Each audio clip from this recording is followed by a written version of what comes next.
Guys, I have waterproofed my silent doorbell and I'm going to demonstrate it at work. First up, I'm going to place this wooden board over the original doorbell to prevent others from sounding it.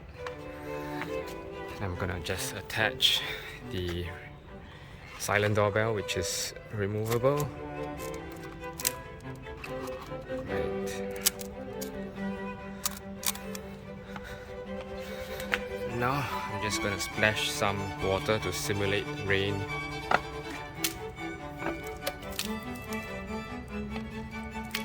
Right, and let's see if it still works.